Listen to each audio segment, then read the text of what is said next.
छगन भुजबळांना मंत्रिपद नाकारलं आणि छगन भुजबळ थेट नाराज होऊन नागपूरहून येवल्याला रवाना झाले। जहां नहीं चाइना वहां नहीं रहना हे त्यांचं वाक्य गाजलं आणि या वाक्यानंतरच अनेकांनी छगन भुजबळ अजित पवारांच्या राष्ट्रवादीमध्ये न राहता वेगळा निर्णय घेतील का अशी जोरदार चर्चा सुरू केली आहे। त्याला कारणही तसंच आहे। भुजबळ येवल्याला येऊन शांत बसले नाहीत। त्यांनी सुरुवातीला भुजबळ समर्थकांची बैठक घेतली, त्यानंतर ओबीसी समाजाची सुद्धा बैठक घेतली। राज्यभर ओबीसी समाज आक्रमक झालाय।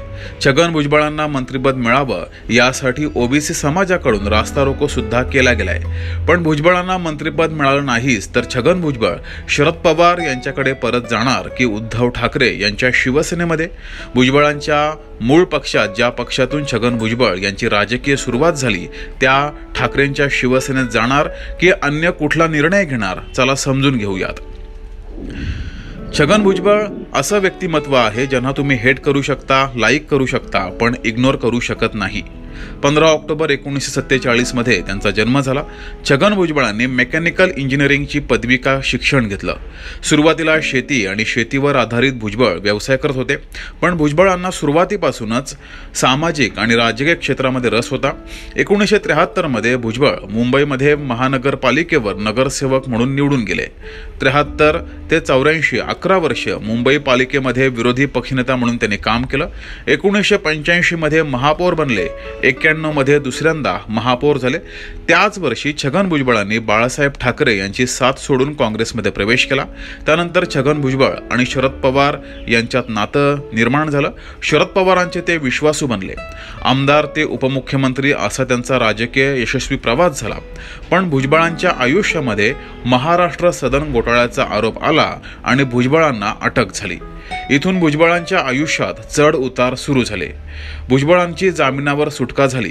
त्यानंतर राष्ट्रवादी फुटीनंतर छगन भुजबळ शरद पवार यांच्यासोबत राहतील असा अनेकांना अंदाज होता, पण छगन भुजबळ हे अजित पवार यांच्यासोबत गेले। हा सगळ्यांसाठी एक मोठा धक्का होता आणि आता भुजबळांना मंत्रिपद नाकारलंय आणि भुजबळ नाराज आहेत। सुरुवातीला म्हटल्याप्रमाणे छगन भुजबळांना इग्नोर कुणी करू शकत नाही। जरांगे पाटील यांचं मराठा आरक्षण उपोषण सुरू होतं। ठिकठिकाणी जरांगे पाटलांच्या सभा सुरू होत्या। ओबीसीतून आरक्षणाची मागणी मराठा समाज करत होता, तेव्हा जरांगेंना छगन भुजबळांनी अंगावर घेतलं होतं। जरांगे भुजबळ वाद इतका पेटला होता की भुजबळांची आमदारकीची जागा धोक्यात येते की काय अशी स्थिती होती। पण ज्यावेळेस छगन भुजबळ विधानसभा निवडणुकीत विजयी झाले तेव्हा मात्र भुजबळांना मंत्रिपद 100% मिळणार आणि चांगलं खातं सुद्धा मिळणार अशी चर्चा सुरू झाली होती। कारण विधानसभा निवडणुकीआधी जरांगे भुजबळ वाद प्रचंड पेटला होता। भुजबळांनी जरांगेंना अंगावर घेतलं, त्यामुळेच ओबीसी समाजही पेटला, तापला, आक्रमक झाला आणि त्याचा विधानसभा निवडणुकीमध्ये एकट्या छगन भुजबळ किंवा राष्ट्रवादीला फायदा झाला नाही, तर त्याचा फायदा भाजपा, शिंदेची शिवसेना या दोनही महायुतीतील घटक पक्षांना सुद्धा झाला। छगन भुजबळांनी वातावरण तापवलं, ठिकठिकाणी सभा घेतल्या। मराठा समाजाला अंगावर घेण्याचे परिणाम माहिती असूनही छगन भुजबळांनी परिणामाची तमा न बाळगता मराठा समाजाला अंगावर घेतलं। त्याचा प्रचंड फायदा विधानसभा निवडणुकीत महायुतीला झाला। म्हणूनच देवेंद्र फडणवीसांनी विधानसभा निवडणुकीच्या प्रचारामध्ये छगन भुजबळांना विजयी करा, भुजबळांना मंत्रिपद देतो असं विधान केलं होतं। लोकसभा निवडणुकीमध्ये मराठा समाजामुळे मवियाला फायदा झाला होता। त्यानंतर भुजबळांनी ओबीसींना एकजूट करण्यात मोठं काम केलं आणि त्याचा फायदा महायुतीला झाला। म्हणजेच काय, छगन भुजबळ हे ओबीसींचे राज्यातील नेते आहेत। ओबीसी समाजाचे नेते म्हणवणारे, तारणहार म्हणवणारे मोठमोठे नेते ज्यावेळेस मराठा समाजाच्या भीतीनं जरांगेंना अंगावर घेत नव्हते तेव्हा मात्र छगन भुजबळांनी जरांगेंना अंगावर घेतलेलं। त्यामुळे छगन भुजबळ हे राज्यातील ओबीसी समाजाचे नेते म्हणून इस्टॅब्लिश नेतृत्व झालंय। इतकं सगळं असूनही भुजबळांना मंत्रिपद दिलं नाही हे ओबीसी समाजाला खास करून धक्का देणार आहे। छगन भुजबळांना मंत्रिपद दिलं नाही तर राज्यातील मराठा समाज नाराज होऊ शकतो। त्यामुळे छगन भुजबळ यांना मंत्रिपद दिलं नाही असा नेतृत्वाने विचार केला असावा, किंवा छगन भुजबळ यांना जर मंत्रिपद दिलं तर मराठा समाजाची नाराजी आपल्यावर ओढवेल असा सुद्धा विचार हा राष्ट्रवादीच्या नेतृत्वानं केला असावा, पण छगन भुजबळ राज्यातील मोठ्या घटकाचं ओबीसींचं नेतृत्व म्हणून समोर आले. ते जर नाराज झाले आणि त्यांनी इतर पक्षामध्ये जाण्याचा निर्णय घेतला तर मात्र त्याचा परिणाम हा पक्षावर होऊ शकतो. छगन भुजबळांना मंत्रिपद नाकारण्याची 3 कारणं सांगितली जात आहेत. एक, त्यांचं कुटुंबप्रेम. मुलगा आमदार, पुतण्या अपक्ष म्हणून निवडणुकीला उभा होता, स्वतः मंत्री होते. एका घरात इतकी पदं नको, हे पहिलं कारण. दुसरं, महाराष्ट्र सदन घोटाळा प्रकरणी अजूनही भुजबळांना क्लीन चिट मिळाली नाही.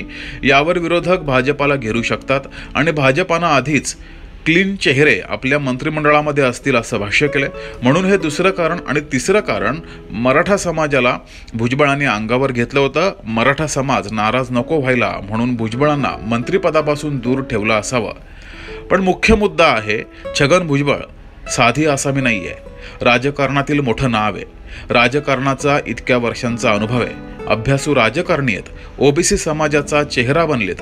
अशा पार्श्वभूमीवर भुजबळांना राजकारणातील खरं तर सगळे मार्ग हे मोकळेत. छगन भुजबळ कुठल्याही पक्षात प्रवेश करू शकतात. महायुतीमधील भाजपा, शिंदेची शिवसेना या पक्षातही ते जाऊ शकतात. पण महायुतीचा धर्म म्हणून अजित पवारांच्या पक्षातील भुजबळांना भाजप किंवा शिंदेची शिवसेना त्यांच्या पक्षात घेणार नाही अशी शक्यता अधिक आहे. त्यातच उद्धव ठाकरे यांनी पत्रकार परिषदेमध्ये छगन भुजबळ आणि माझ्यात बोलणं होत असतं, भुजबळ आणि आमचा संपर्क असतो असं सांगून एक पिल्लू सोडून दिलंय. त्यामुळं भुजबळांना त्यांच्या मूळ पक्ष, जिथून त्यांच्या राजकीय कारकिर्दीला सुरुवात झाली, त्या शिवसेनेची वाट मोकळी असेल. शरद पवार यांचे तर विश्वासू छगन भुजबळ पवारांच्या राष्ट्रवादीमध्ये सुद्धा जाऊ शकतात. किंवा तिसरा एक पर्याय आहे, स्वतः ओबीसी समाजाचा पक्ष सुद्धा काढू शकतात. पण सध्याचा विचार केला तर छगन भुजबळ हे अधिकच नाराज झाले तर ते पवारांच्या राष्ट्रवादीत किंवा ठाकरेंच्या शिवसेनेत जाण्याची शक्यता अधिक आहे. अर्थात ते जाताना ओबीसी समाजाची ताकद सुद्धा सोबत घेऊन जातील. त्यामुळं महायुतीला याचा फटका बसू शकतो. त्यांना या 2 पैकी कुठल्या पक्षात जायची इच्छा असेल तर त्यांना अजित पवारांची आडकाठी कमी असेल.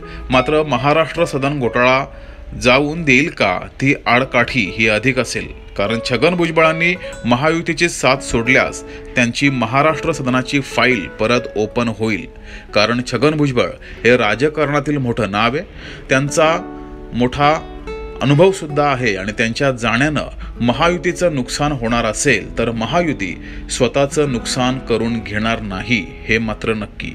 तुम्हाला काय वाटतंय कमेंट बॉक्समध्ये नक्की कळवा आणि बघत राहा डी द डिस्कवर.